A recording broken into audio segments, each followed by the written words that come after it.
La oposición es la suerte que le toca a todos aquellos a quienes emplea Dios para que prediquen verdades aplicables, especialmente a su época. Había una verdad presente o de actualidad en los días de Lutero, una verdad que en aquel tiempo revestía especial importancia. Y así hay ahora una verdad de actualidad para la iglesia en nuestros días. Porque el Señor es el Espíritu. A continuación, el programa Restaurando la Verdad Presente. Muy buenos días, mis queridos hermanos, y bienvenidos a su programa radial Restaurando la Verdad Presente. Les habla para ustedes en esta hermosa mañana Jeffrey Mercado y me acompaña el hermano Juan Berganzo. Que el Señor me los bendiga en esta hermosa mañana. Amén. Mis queridos hermanos, en esta mañana vamos con el tema Los Dos Montes. Este va a ser un programa de varias partes y en el mismo vamos a estar haciendo un contraste entre el monte Sinaí y el monte de la Transfiguración. Pero antes de entrar en tema, vamos a pedirle a Juan que nos lleve al trono de la gracia y entonces entramos en tema con la autoridad divina. Amén. Bondadoso y eterno Padre que mora en el lugar santísimo, en el santuario celestial, en esta mañana, Señor, queremos darte las gracias, Padre, por el privilegio de poder presentar tu palabra a la radioaudiencia, Señor. Sí, Padre. Oh Padre, te pedimos que nos use con poder, que cada palabra que salga en nuestros labios sean dirigidas por tu Santo Espíritu. Amén. El Espíritu de tu Hijo Cristo Jesús. Oh Padre amado, bendice a los radiovidentes de una manera especial. Amén. Y que pueda ser de bendición para cada uno de los radioescuchas en esta mañana y para nosotros. En el nombre y por los méritos de Cristo Jesús. Amén. Amén. Gracias, Padre. Bien, mis queridos hermanos, reciban todos un caluroso saludo en esta hermosa mañana de parte de este ministerio y les dejo saber que los versículos de introducción en esta mañana nos llegan desde el libro del Éxodo y en el Nuevo Testamento del Evangelio según San Mateo. En Éxodo vamos a buscar el capítulo 19, los versículos 20 y 21, donde dice la santa palabra de Dios: Y descendió Jehová sobre el monte Sinaí, sobre la cumbre del monte, y llamó Jehová a Moisés a la cumbre del monte, y Moisés subió. Versículo 21. Y Jehová dijo a Moisés: Desciende, ordena al pueblo que no traspase los límites para ver a Jehová, porque caerá multitud de ellos. Ahora vamos a Mateo capítulo 17 versículos 1 al 3, donde dice la palabra: Y después de 6 días Jesús tomó a Pedro y a Jacobo y a Juan su hermano y los llevó aparte a un monte alto. Versículo 2. Y se transfiguró delante de ellos, y su rostro resplandeció como el sol, y su vestidura se hizo blanca como la luz. Versículo 3. Y he aquí les aparecieron Moisés y Elías hablando con él. Mis queridos hermanos, mantengan la sintonía hoy. Este programa está dedicado para ti. Escucha lo que el Espíritu dice a la iglesia. Gloria a Dios. Mis hermanos, en el programa de hoy vamos a contrastar el monte Sinaí del Antiguo Testamento versus el monte de la Transfiguración del Nuevo Testamento. Vamos a estar examinando estos dos montes para ver qué podemos aprender de la relación que hay entre ellos y ver en cuál monte nos encontramos nosotros y cómo está nuestra relación con Cristo Jesús. Ustedes saben que la Biblia menciona muchos montes y muchos relatos bíblicos están íntimamente relacionados con esos montes. Como estudiantes de la Biblia, sabemos que muchos eventos importantes ocurrieron sobre un monte o se relacionan con un monte, tanto en el Antiguo Testamento como en el Nuevo. Pero los dos montes que vamos a examinar hoy tienen que ver con los dos eventos más significativos del Antiguo y Nuevo Testamento. En el Antiguo Testamento, lo más significativo es lo que sucedió sobre el monte Sinaí. Ese es el monte donde fue dada la ley de Dios, los 10 mandamientos. Es el monte donde Dios descendió y se comunicó con su pueblo en una manera muy marcada. Ese es el monte de la ley. Aunque hay otros montes, aún la ciudad de Jerusalén fue construida sobre un monte. El templo del único Dios verdadero fue construido sobre ese monte y allí se manifestó la presencia de Dios. Pero todos debemos concordar que la más impresionante y más significante fue sobre el monte Sinaí. Padre Santo, ayúdanos en esta mañana en la presentación del tema que vamos a llevar a cabo. Amén. Que así sea. Bien, mis queridos hermanos, ¿y qué del Nuevo Testamento? En él hay varios montes muy importantes también. Todos conocemos de una importante predicación que fue dada precisamente sobre la cima de un famoso monte. Y ese tema en particular es mejor conocido por el título El Sermón del Monte, el cual fue dado por Jesucristo mismo. Ese suceso es muy significante y contiene unos paralelos sorprendentes. Es interesante notar que Cristo instruyó a la multitud desde la cima de un monte. Y cuando buscamos algo similar en el Antiguo Testamento, encontramos a Moisés instruyendo al pueblo de Israel en un monte. Paralelos muy interesantes y paralelos de los que podemos aprender mucho. Gloria y honra al nombre de Jehová nuestro Dios, porque nos enseña de muchas maneras a través de su santa palabra. Pero la escena más significante que podemos encontrar en los evangelios, pienso yo, es una pequeña historia citada en 3 de los evangelios. Se trata de la historia del monte de la transfiguración. La Biblia no menciona dónde está localizado específicamente este monte, pero aún el apóstol Pedro, muchos años después, se refiere a lo que sucedió sobre ese monte en una de sus epístolas. Hubo una importante lección que él aprendió allí, tanto de parte de Cristo, el amado Hijo de Dios, como de nuestro Padre Celestial, quien con voz clara y potente habló a su pequeña audiencia compartiendo una importante verdad que el mundo debe conocer. Así mismo es, mis hermanos. Pues mis queridos hermanos, estos son los 2 montes que vamos a analizar en este estudio, porque hay tela para cortar y es de la mejor calidad, pues es para vida eterna. Estos 2 montes los vamos a explorar y lo bueno es que no van a necesitar equipo de hacer rappelling. Vamos a entrar en algunos detalles y vamos a ver qué nos pueden ofrecer o qué podemos aprender de estos 2 montes. Vamos a ver qué representan. Vamos a ver si hay paralelos entre ellos, si hay similitudes o cuáles son sus diferencias. En los contrastes siempre hay lecciones objetivas para el creyente. Vamos a ver si hay alguna conexión aparte de que en ambas sucedieron eventos importantes. Y sí los hay. En este estudio lo veremos. Pero les adelanto que está lleno de lecciones que están diseñadas para enseñarnos algunas de las realidades que Jesús trajo cuando vino a este mundo y cuando cumplió el plan de salvación trazado en tipos y sombras en el monte Sinaí. Vamos a ver similitudes, pero también veremos contrastes marcando una clara diferencia. Veremos qué podemos aprender para poder determinar en cuál de estos montes estamos. Estas no son meramente historias que vamos a repasar, sino detalles de los cuales necesitamos hacer una sabia aplicación a nuestras propias vidas. Sí, hermanos, hay una aplicación muy interesante y muy importante que necesitamos hacer, porque estos 2 montes representan cuál experiencia estás viviendo como cristiano.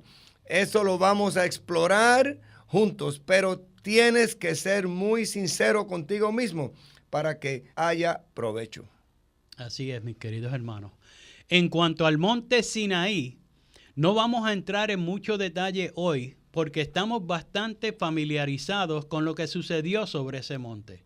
En el monte Sinaí, la ley moral fue dada a Moisés, escritas en tablas de piedra.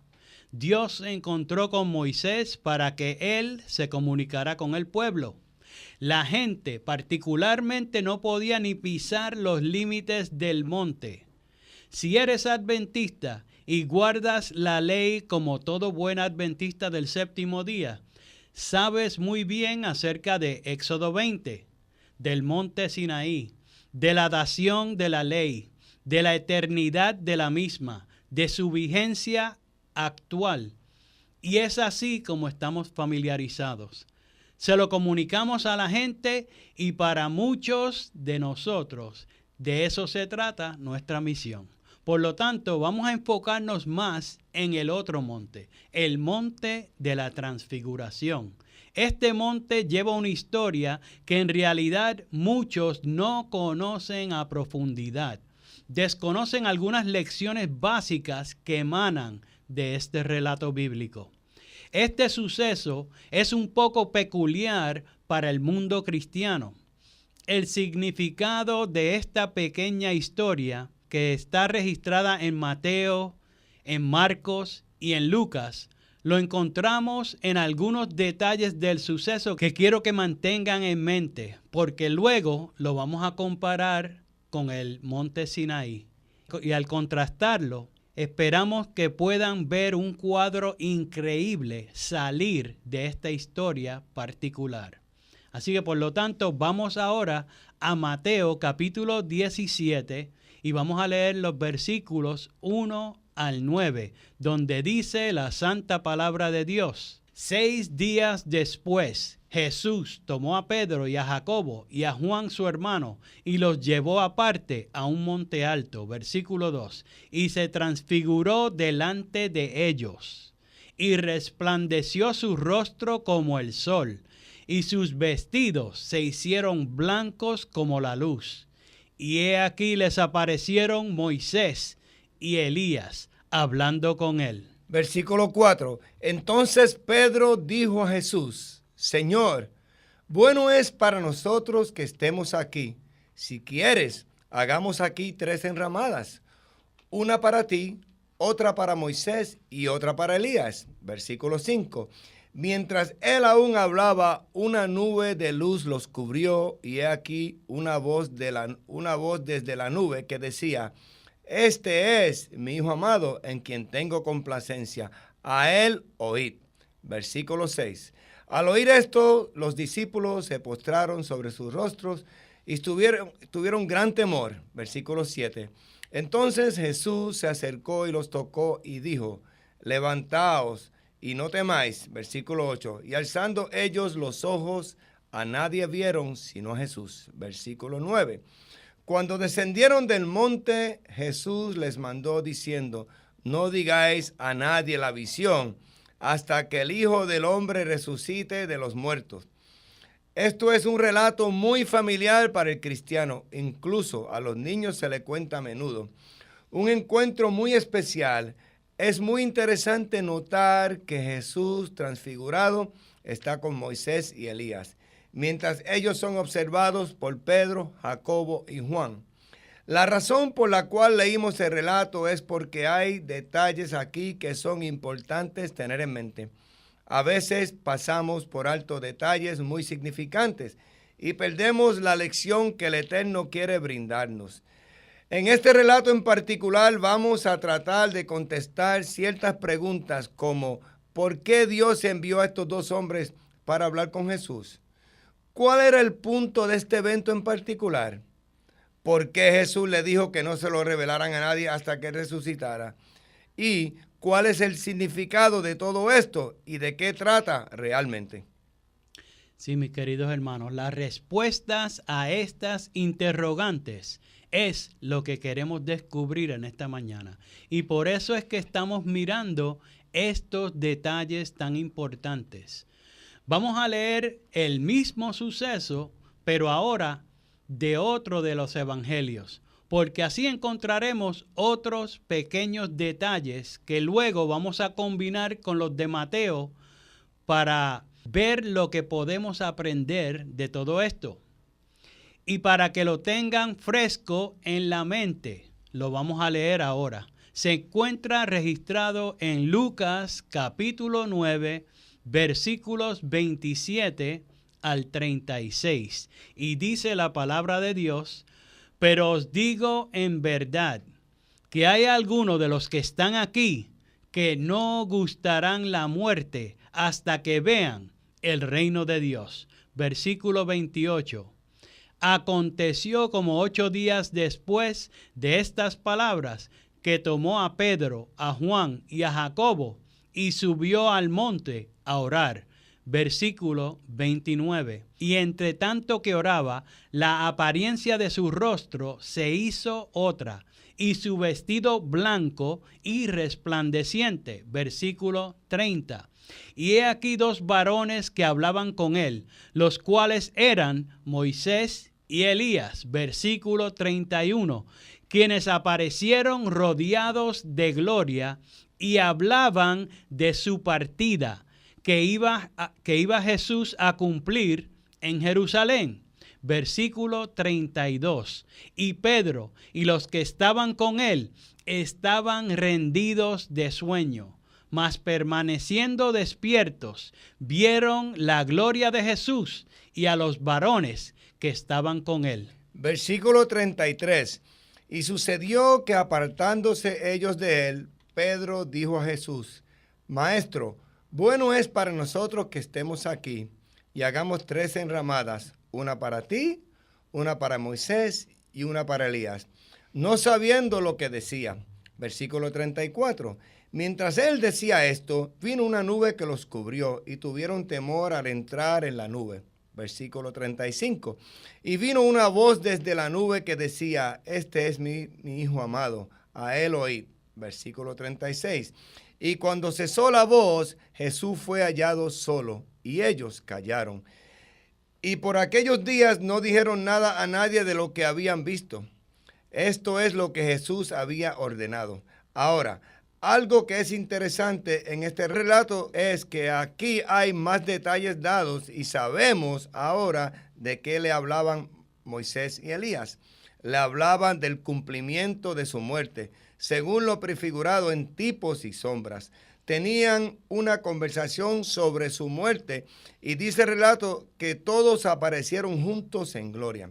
Ahora, esta visión en particular tiene que ver con el reino de Dios y lo sabemos porque al inicio del pasaje decía el versículo 27, pero os digo en verdad que hay algunos de los que están aquí que no gustará la muerte hasta que venga el reino de Dios. Este relato del monte de la transfiguración es un cumplimiento de la promesa que Jesús dio. Es una visión donde ellos ven el reino de Dios, pero en miniatura. Es una visión representativa. Eso es así, mis queridos hermanos. Mantengan eso en mente. Ahora, ¿qué significan todos estos detalles? Pues vamos a resumirlos para mantenerlos frescos en nuestras mentes, porque son importantes.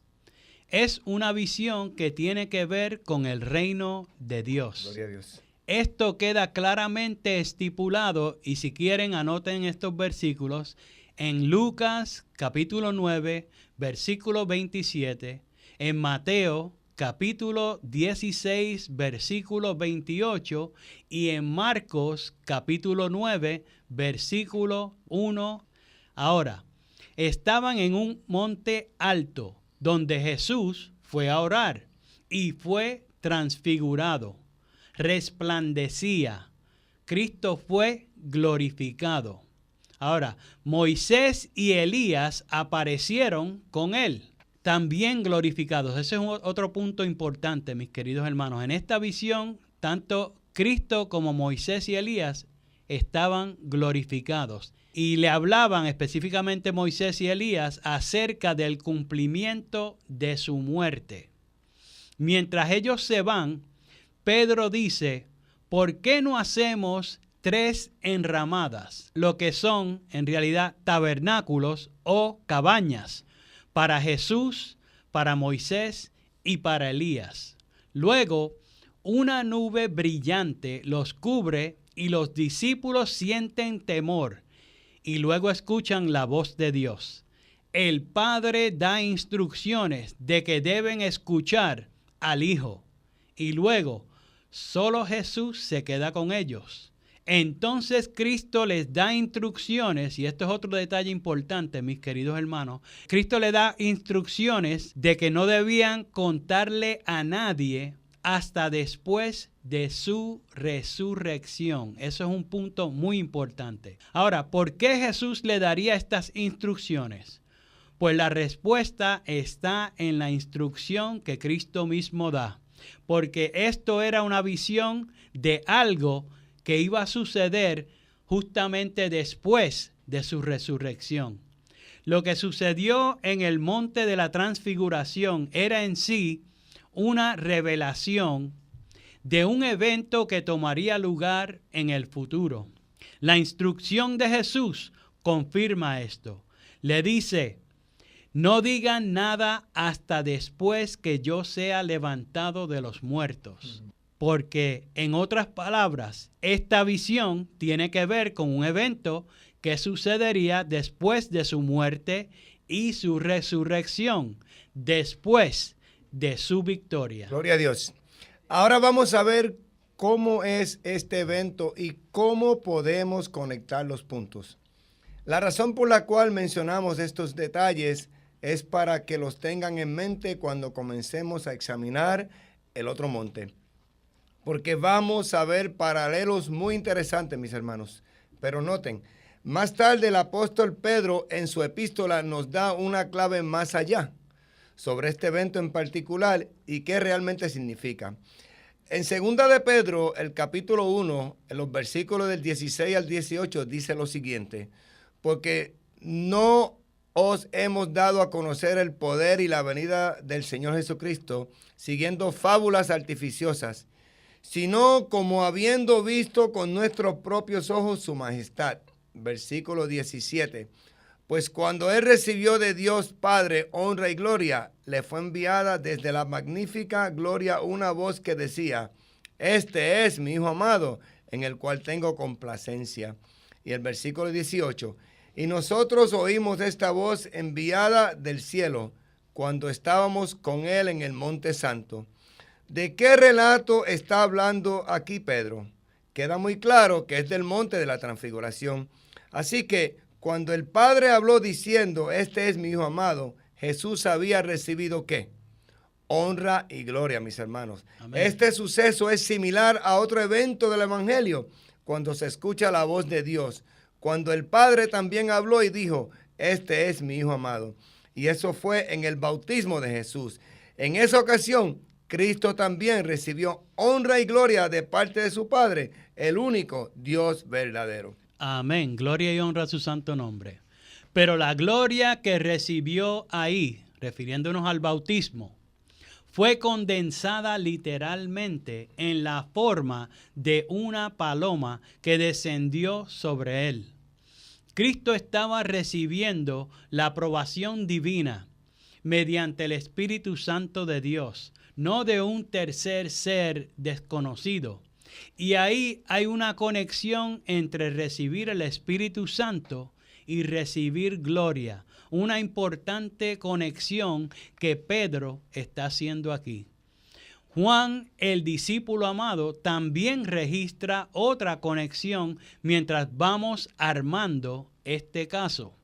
En Juan, capítulo 7, los versículos 38 y 39, Cristo dice: el que cree en mí, como dice la Escritura, de su interior correrán ríos de agua viva. Gloria a Dios. Versículo 39. Esto dijo del Espíritu que habían de recibir los que creyesen en él, pues aún no había venido el Espíritu Santo, porque Jesús no había sido aún glorificado. ¿Ven la conexión aquí entre gloria y Espíritu? Eso lo vemos en el monte de la transfiguración y lo vemos en el relato del bautismo. En otras palabras, lo que el apóstol Juan está diciendo es que había algo de lo que Jesús estaba hablando que vendría. El Espíritu Santo simbolizado o representado como ríos de agua viva. En otras palabras, en la abundancia del derramamiento del Espíritu Santo. Amén. Pero para que ocurriera ese derramamiento del Espíritu Santo, algo tenía que pasar primero. Y es que Jesús tenía que ser glorificado. En el monte de la transfiguración vemos precisamente una visión donde Jesús es glorificado. Por lo tanto, esa visión en el monte de la transfiguración tiene que ver con lo que el apóstol estaba hablando. ¿Están con nosotros? ¿Se dieron cuenta, mis hermanos? ¿Qué eventos después de la resurrección sucedió donde Jesús fue glorificado y vino un derramamiento del Espíritu Santo? ¿Cuándo ocurrió ese derramamiento del Espíritu Santo? Mis hermanos, el día de Pentecostés. Por lo tanto, el relato del monte de la transfiguración tiene otras aplicaciones. ¿Qué sucedió en el día de Pentecostés? Cuando Jesús fue entronizado y glorificado en el cielo, sus discípulos en la tierra recibieron la aprobación divina. Recibieron honra y gloria mediante la recepción del Espíritu Santo de Dios. Amén. Jesús lo mostró como un preámbulo a los discípulos y les dijo que no le dijeran a nadie hasta que Él hubiera resucitado. Muy interesante. Ellos en sí experimentaron el cumplimiento parcial de esa visión en el día de Pentecostés, porque el reino de Dios comenzó aquí en la tierra con los que Cristo libertó por medio de su sacrificio expiatorio, que fue aceptado por el Padre. Pero mis queridos hermanos, ese no es el final de la historia. Quedan detalles muy importantes que queremos explorar y queremos contrastar con el monte Sinaí. Pero el tiempo nos ha traicionado y tendremos que continuar en la segunda parte de este tema. No se lo pierda, pero aún más importante que eso, no se pierda el ser parte de este maravilloso reino que fue establecido por Dios mediante la dádiva de su Hijo amado. Amén. Que puso fin al imperio de la muerte y abrió las puertas de la vida eterna delante de ti. Mi querido radio oyente, aprovecha este don gratuito que el cielo te ofrece en esta mañana. Todavía quedan vacantes y Cristo está esperando por ti. Que Dios te bendiga. Eso es así, mis queridos hermanos. Esas son buenas nuevas para ustedes. Pero por favor, sáquenle provecho. Todavía quedan vacantes. Echen mano de la salvación. Mis queridos hermanos, no tenemos tiempo para más. Les habló para ustedes Jeffrey Mercado y Juan Berganzo. Hasta el próximo programa. Que el Señor les bendiga. Amén. Para copia del programa de hoy, o si quieren apoyar el programa radial Restaurando la Verdad Presente, favor llamar al 787-238-8859. 787-238-8859. Y recuerden, 1 Corintios 8:6. Nosotros, empero, no tenemos más de un Dios, el Padre, del cual son todas las cosas y nosotros en Él, y un Señor Jesucristo, por el cual son todas las cosas y nosotros por Él. Que el Padre de nuestro Señor Jesucristo les bendiga.